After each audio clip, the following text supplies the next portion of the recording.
Hey everybody, Rachel Miner here. I wanted to hop on and talk to you guys about failing. Have you guys ever failed at something, miserably, maybe something that you thought you were really good at, but then it didn't quite happen the way you wanted it to happen?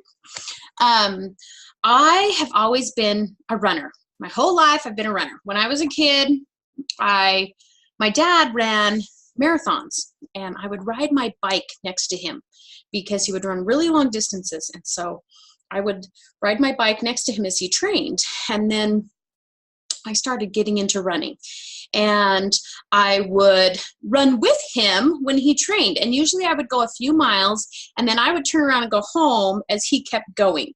And so over time, I would be able to go a little bit further and a little bit further and a little bit further. And so I developed this love of running, and I love to go out and run by myself. And I lived in a very small town, so there was lots of farm land, and so you could run for miles, and it was just farmland. There were no sidewalks. You're running just on the edge of the road, and you would smell cows and grass and farm, and so that whenever I smell like cows now, it reminds me of those years of running. And I was pretty good as a teenager. I was really good as a teenager, and I would run races here and mile races here, and I was always good at distance. And so I always ran track, and I loved the medleys because I could take the 800 and I could catch us up, or I could do the mile and I could do really well. And so I always kind of, as I came in, not always first, but I was good, and so I always looked at the people that came in last, and it's like I felt bad for them. I didn't feel sorry for them, but I'd be like, oh, they tried so hard and they're just not that great at running, but they're here and they're trying hard, and I always had this almost stigma of the people who ran even when they weren't that great at it. And it was kind of a, I always thought, why did they do it if they know they're not that great at it, And I don't do other things that I'm not that great at, but I gave them kudos for trying.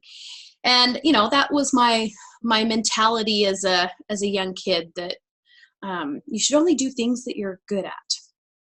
And years later, I started having kids, and I wasn't so good at running anymore. And all of a sudden, I wasn't that good runner. And I would go out and run, and I was slower. And my body was not moving the way I wanted it to move. But I knew it was healthy for me, so I continued to do it. And I did some races here and there.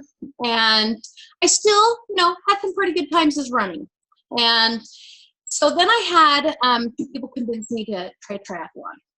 Now, I know how to ride a bike, but I've never owned a street bike. I've never gotten into racing or anything like that.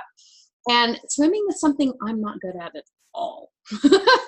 In college, I took a swim class, and they made fun of me because I kept my head out of the water all the time, and I basically could doggy paddle. I didn't understand how people could swim and do the front crawl, the breaststroke, the freestyle, any of those things, because I would put my head in and I did not get the breathing thing, the arm thing, the leg thing. And so, but I knew I could doggy paddle, and I could get from point A to point B. So I was like, okay, I can do this triathlon.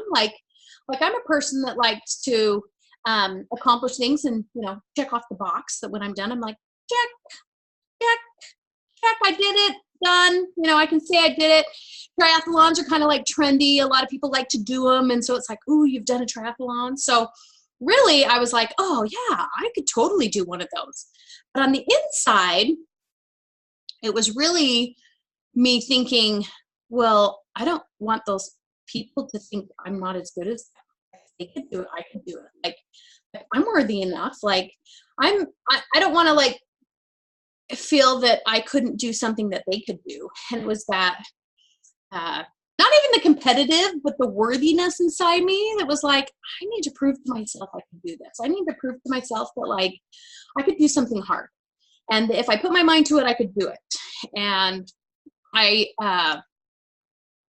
figured, okay, if I'm going to do this, I'm a runner. I got that down. Biking, I know how to ride a bike, right? I don't really have a road bike, but I got a mountain bike, so I'll use the mountain bike. And how difficult can that be, right? Like, so, and then swimming, I'm like, I can at least doggy paddle. It was a short swim distance. It was only 300 meter. The bike was 25 miles, and then the running was only 3. So I'm like, oh, I got this. You know, I can swim back and forth in the pool a couple times. I took my kids to the pool. My kids were swimmers. I wasn't a swimmer, but my kids were swimmers. And I'm like, I can swim, right? So my plan was, I signed up, and I had a great plan moving forward.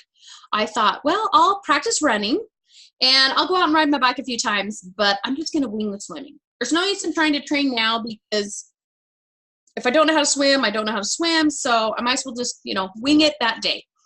And so we got to race day, and I had borrowed a wetsuit. It was out in the open water, and I'm terrified of open water. If I ever went water skiing and you'd get up and you'd fall down, it would terrify me, and this anxiety would just build up inside me until the boat would come back around. And it was this fear of something below was gonna grab me and take me under. I don't know. It was just this terrified fear of water. I got there and I'm like, okay, open water. They're starting in heats. And so I'll just kind of hang back at the back of the heat and just kind of let the race go ahead of me, and then I'll just swim after the heat. So the first heat went, second heat went, then it was my heat. And so we get up there, never really ever worn a cap or goggles. So I put the cap and goggles on, and I'm thinking, okay, this wetsuit, it's kind of hard to swim in, kind of hard to move your arms, but it's good. I'll figure it out. So the race starts, and it's chaos. And everybody's kicking and swimming and the water splashing. And that's something I did not expect. I did not expect all of this water to go into my face when I was terrified of water. And so I kind of just turned around, floated on my back for a minute or two, let people pass me. And even floating on your back when people are splashing, it gets in your face. And I'm thinking, what have I gotten myself into? What am I doing out in this water? And I just kept thinking, Nemo, just keep swimming, just keep swimming. And I was like, okay, as long as I don't stop and I keep going, then I can get through this. Well, there's a time limit on swimming. Most people got in and out in 6 to 8 minutes. And I knew there was a 30-minute cutoff time. And if I didn't finish within 30 minutes, that they pull you out of the water. And they had some jet skis out there with boards on the back. They had some kayaks out there, and so you could come up to the board and there were handles all over. You could grab it and you could kind of rest, or you could come up to the kayaker and kind of grab the side of it. And usually you grab the board and you're like, okay, take me in, and they would take you in. And I was out there and I'm like, okay, I can do this. I'm just gonna kind of doggy paddle along, it was like a big square on the water. I'm like, I'm gonna go to the next buoy. But I didn't realize how hard it would be to go in a straight line. And the minute I went over on my back and I started swimming on my back, I'd start going off in the wrong direction. And so then I'd have to turn back over and try to doggy paddle and breaststroke a little bit just above water till I got back on course again. But what I didn't expect is that heat after me to then come. And so then I had to go through all this over again. I'm out there swimming, and all of a sudden everyone's swimming by me, water splashing, it's getting in my face, and starting to choke. You can't just stop and catch your breath because you're in deep water. And so I would swim to the jet skier, and I would grab on. He's like, oh, you want to go in? I'm like, no. Just let me catch my breath. Let me catch my breath, and then I'll keep going. And so I did this a couple of times, because every 3 to 5 minutes, another wave would come through and another wave would come through. And I'm thinking, I'm never going to get out of this water. I'm never going to get out of this water. And I just keep going the wrong direction, and it's taking me forever. But in my mind, I'm like, I can't let them pull me out. I can't let them pull me out. I can't let them pull me out. So I just kept doggy paddling. And in my mind, I was just repeating, just keep swimming, just keep swimming, just keep swimming. And I was having a hard time swimming in this wetsuit because I had never worn a wetsuit before and tried to swim in it. I had scuba dived, but you don't really move your arms scuba diving. You just hold them still and you got fins on, right? So I just kept swimming, and I I made it out of the water, and it was pretty close. Like it was at like 26 minutes when I finally got out of that water. And I got out and I ran to the transition area, and like all the bikes are gone. Like everybody's already left. And so I'm like, okay, I can do this. I can do this. And so I go in the transition and I put my shirt on and take off my wetsuit and get my helmet, bike up, and head out on my bike. And because I have never been a road biker, I had no clue how slow mountain bikes are compared to road bikes. And it took me like 2.5 hours to do this 25-mile bike. I was so slow, and I just easy, steady. There were times I didn't even know if I was on the right course. I'm out in the middle of nowhere on the side of a highway, hoping I was on the right path because there weren't very many signs to direct you. And so I would just hope that I would be on the right path, and then I'd come up to a sign and I'd be like, okay, there's a sign. I'm still going the right direction. I'm still going the right direction. I'd turn at the sign, follow the road. This race was out in Boulder, Colorado. And so it was just out in the kind of countryside, and it was beautiful. It took me a long time. And a couple of times I'd hit like an aid station or something, and they're like, people are still out here. I'm like, yeah, I'm still coming. I'm still coming. And so I just kept going. And the bike took me a long time, and it was kind of tiring, and it got kind of hard in the end because I'm like, I'm getting really tired and I don't know how much longer I have to go. And I finally finished the bike, and I came into the transition area, and I could see the two people that I had come to the race with were at the first aid station. And I could hear them saying, something had to have happened. Something had to have happened. She had to have drowned in the water. Nobody would take this long with the race. Nobody would take this long. Like, have we called hospitals yet? We need to call hospitals and find out where she is. And I realized that it had taken me so long on my bike that they had already finished the race. And they were done, and they were wondering where I was, and that nobody would take this long. And there's no way that I wouldn't already be done if something hadn't happened. But I was still in the race. I couldn't stop and go have a conversation with them because I'm in the transition area and I still got to run. And so I'm trying to get ready and kind of observing what's going on.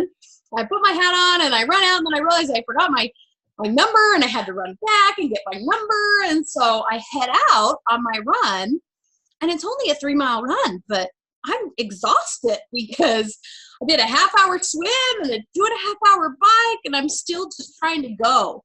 And so I'm trying to go, and I'm trying to run. And, you know, you think you're running fast, but really, like, somebody walking next to you can, like, walk a whole lot faster. So I'm just going out there, and I'm like, you know what? I'm just going to enjoy it. And I'm tired and I'm exhausted, but I'm just going to enjoy it. And we start running out there, and I realized they're taking down the race. Like, the race is kind of over, and they're taking down all the tables and all the refreshment tables and all those things, and they're like putting away tables, and they're taking down cups, and they're packing up, and they're going home. And I'm like, wait, I'm still running out here. And I could hear them like do things like, maybe leave 1 or 2 cups for a few of the stragglers. And there were a few other people out on the run with me that had kind of like fallen behind like I did, but like I was literally last place when I started that run. And over the course of the run, I kind of caught up with 1 or 2 people, and I was just like, hey, let's just finish this. And I was like congratulating them, and I'm like, we got this. And most of us are like completely dead tired, probably running a 20-minute mile because we think we're running fast, and really our body is just so tired. So I come to the end of the race, and I cross the finish line, and I'm like, oh my gosh, I did it. I finished. Like, I can't believe I finished. And then this wave of emotion hit me, and I was like, I almost quit. I almost didn't finish the swim. I almost called it quits. I almost gave up on the bike. I'm like, I'm never going to do this. And what happened was this great feeling of emotion inside me of like, wow, I could do something that I put my mind to do. And it never crossed my mind that I was last, that I was the last person in that race, that like everybody else had won. It was more of that self-accomplishment of like, I did it. And all those years of going back and coming in first, and I could have never imagined what was going through the mind of those people that came in last. But now I knew that it was a self-accomplishment, and it was that like purpose and drive inside me that just made me feel like you could accomplish anything. And it didn't matter what place I came in. It didn't matter I was last. It didn't matter they shut down the race. It didn't matter I had a mountain bike. It didn't matter that 2 people thought I had died on that trail or drowned in that pool, because I finished and I did something that was really, really hard. And some people might look at that and go, well, she kind of failed at that because she came in last. But for me, it wasn't a failure. For me, it was winning. And for me, it was like I came in first, and it didn't matter because I finished, and that's all that mattered. And there's a lot of things in your life that like can be like that triathlon that you think, is there any purpose in this? As you know, does it matter? Do my kids even see what I do? Do my kids even notice all the effort and work that goes into being a mom and take care of them and accomplishing and doing all this stuff, and that I don't just sit at home and eat bonbons all day on the couch, you know? But there's purpose behind things, and there's joy and accomplishment in doing all of those things. And that by doing them and just keep moving forward and just keep swimming, we eventually will get there. We will eventually see the reward. Our kids will grow up and thank us. Our kids achieve things, and we're like, oh my gosh, like, you know, that's the effort of you helping them along the way, and you receive all of that joy inside and that enjoyment of seeing things accomplished and getting those rewards on the inside that just make you feel good, that you didn't give up and that you just kept going and there was purpose in it. And last is really first, because you finished it and you did it and you accomplished those things. And so when you push and you don't give up, you become better, and you can try things outside of your comfort zone, and you can try scary things, and you can try things that you might not ever think you would have ever done. And that makes you a better person. And then it makes you be able to turn around and help others do the same thing, and help others accomplish those things as well, and know what they're going through, and that we can all help each other and lift each other up. Instead of carrying people down, we can all lift each other up, and we can all finish the race. And so I hope you've enjoyed that today, and that you enjoy some of my messages and my information. And I'd love to hear from you. I'd love for you to make comments and rating, and just tell me how you're liking it. Tell me the things you'd love to hear about, because I'm here to help and lift you and help your health be better. You guys have a great day.